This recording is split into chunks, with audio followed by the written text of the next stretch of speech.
Здравствуйте, уважаемые друзья! С вами я, Юрий Тюченко, кандидат ветеринарных наук, и в этом видеоподкасте рассмотрим токсоплазмоз кошек. У очень многих людей, особенно у женщин, одно упоминание об этом заболевании вызывает страх, особенно у женщин, планирующих беременность или уже беременных. И очень многие люди из-за этого сильно боятся кошек, а очень многие медики категорично рекомендуют на время беременности вообще избавиться от кошек, мотивируя это тем, что токсоплазмоз вызывает аборты, что дети рождаются со всевозможными уродствами. Более того, есть даже информация, что токсоплазмоз способствует возникновению шизофрении и способствует самоубийствам. И что виной всему этому есть кошки. Поэтому очень многие люди боятся контактов с ними. Особенно те, кто планирует беременность, и беременные женщины. Есть здесь и правда, и мифы. А такая ситуация всегда порождает массу всевозможных домыслов, и человеку без специальных знаний порой бывает сложно в этом вопросе разобраться. И я постараюсь это сделать очень кратко, но максимум аргументированно. Итак, токсоплазмоз – это заболевание, которое вызывается простейшими микроорганизмами. То есть это значит, что этому заболеванию уже миллионы лет, и что эти микроорганизмы за период своего существования очень хорошо приспособились к выживанию в окружающей среде, и что бороться с ними очень сложно. Начнем с того, что распространено это заболевание повсеместно. Токсоплазмоз есть везде, где есть люди, и даже там, где нет кошек. А кошки действительно играют ключевую роль в этом процессе. Мы это рассмотрим ниже. Чтобы вы имели представление о масштабах болезни, то скажу, что инфицированность людей в возрасте от 10 до 19 лет в США достигает 30%. У лиц старше 50 лет до 70%. Считается, что токсоплазмой поражены от 6 до 90% населения планеты, в зависимости от страны. На территории бывшей СССР в середине 80-х годов было поражено от 5 до 50% населения. С возрастом вероятность того, что организм человека поражен токсоплазмами, логично повышается. И среди подростков до 20 лет доля инфицированных составляет от 10 до 37%. То к пенсионному возрасту токсоплазмами поражены уже от 60 до 80% людей. То есть почти все. Теперь представили масштабность этого заболевания. Я это к тому, что многие даже не представляют о масштабах токсоплазмоза и считают, что их это даже не касается. Как видите, это далеко не так. Практически все мы поражены токсоплазмозом. Сразу же возникает вопрос: так а почему до сих пор все еще не лежат в постели и не лечатся? Да дело в том, что это заболевание считается оппортунистическим. Это значит, что люди, у которых хорошая иммунная система, могут заразиться токсоплазмозом, но это никак не отразится на их здоровье. Просто вырабатывается иммунитет к данному заболеванию, и все. Подавляющее большинство из нас незаметно переболели токсоплазмозом и имеют к нему антитела. Клинически токсоплазмоз проявляется у одного человека из 100 заболевших людей. И то это не есть какая-то тяжелая клиника. Немножко повысилась температура, у кого-то воспалились лимфоузлы, какие-то недомогания возникли. Пару дней и все проходит. Такие состояния у нас возникают достаточно часто. Мы же не бежим по каждому такому поводу в поликлинику. Мы просто не придаем этому никакого значения. Да, в принципе, и не надо это делать. И тут я уверен, что многие, кто смотрит это видео, начали судорожно вспоминать, когда это могло произойти. Кто и когда не помыл руки после контакта с кошкой. Ведь все же наслышаны о том, что кошки главные виновники возникновения токсоплазмоза, и что только они его и распространяют. Но не надо ничего вспоминать. Роль кошек в поражении токсоплазмозом очень сильно преувеличена. Хотя действительно роль кошачьих в распространении и поддержании токсоплазмоза в природе действительно очень большая. Потому что только кошки являются единственными дефинитивными хозяевами для токсоплазмоза. Все остальные животные, в том числе и человек, являются только промежуточными хозяевами для этого паразита. То есть только в организме кошачьих происходит половое размножение токсоплазм, и наружу выделяются ооцисты, которыми потом происходит дальнейшее перезаражение всех остальных животных, в том числе и человека. Установлено, что кошка выделяет ооцисты только один раз в жизни, после первого заражения токсоплазмозом. И этот период длится на протяжении 2-3 недель. Как правило, кошки переболевают токсоплазмозом в молодом возрасте. Сразу возникает вопрос: Так а кто же виноват в распространении токсоплазмоза, если не кошки? А больше всего виноваты во всем механизмы передачи токсоплазмоза. Их настолько много, что очень сложно уберечься. Я бы сказал, практически невозможно. И основной способ передачи инфекции – это все-таки употребление недостаточно приготовленных мяса и овощей, зараженной воды, а также контакты с зараженной почвой. И роль кошек в распространении токсоплазмоза всего лишь процентов 10-15.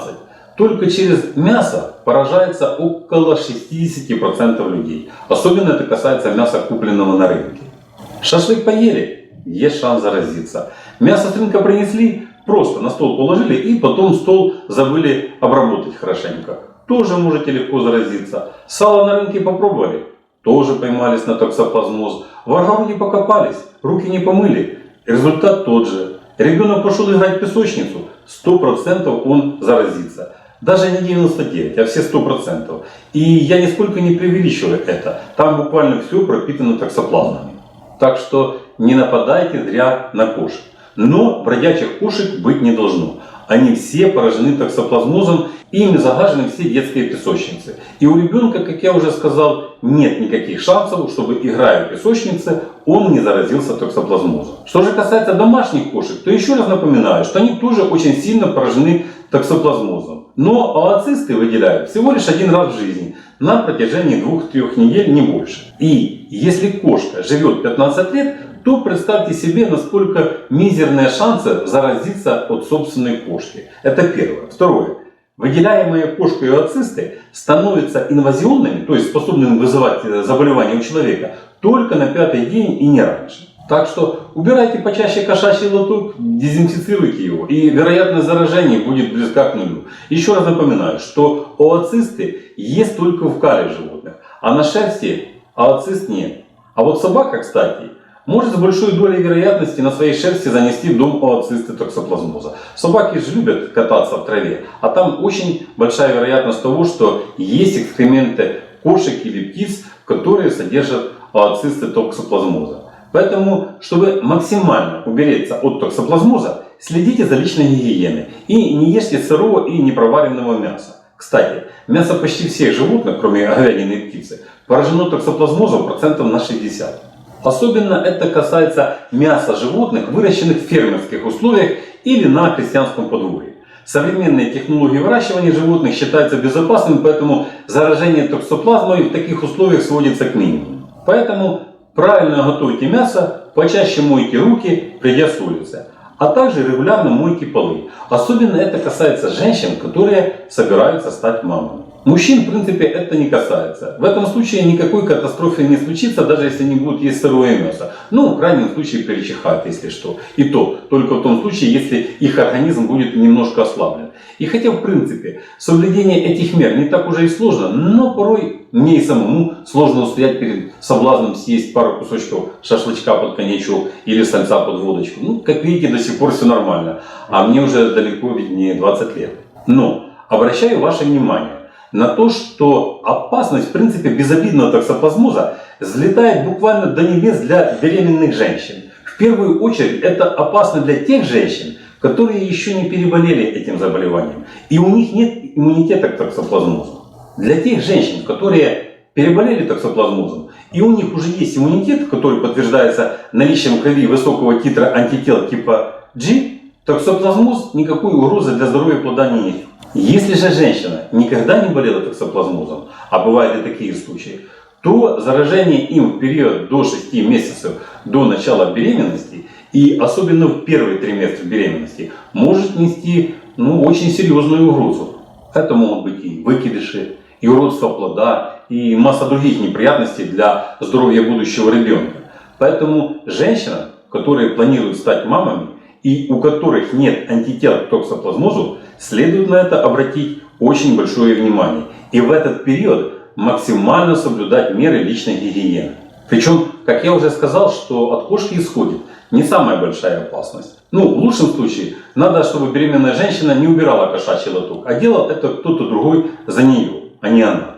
Хотя, опять же, как я вам уже говорил, что ooцисты становятся заразными только на 5-й день. Но все равно лоток пусть убирает кто-то другой. Это так, на всякий случай, от греха подальше. И поэтому еще раз акцентирую ваше внимание, что кошка потенциально несет лишь 10-15% угрозы из всех возможных случаев заражения токсоплазмозом. А все остальные случаи это прочие бытовые пути передачи, которые я перечислил выше.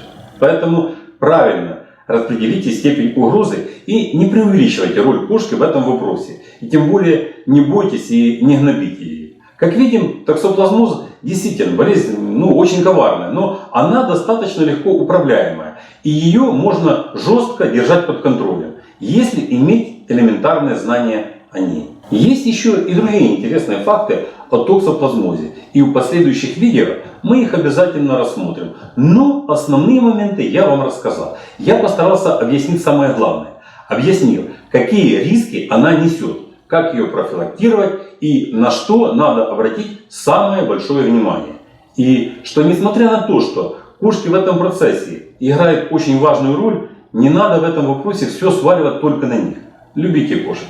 Они заслуживают этого. Они, как никто другой, умеют дарить нам радость и счастье. А пока всего вам доброго, здоровья вам и вашим любимцам. Подписывайтесь на наш канал и до новых встреч!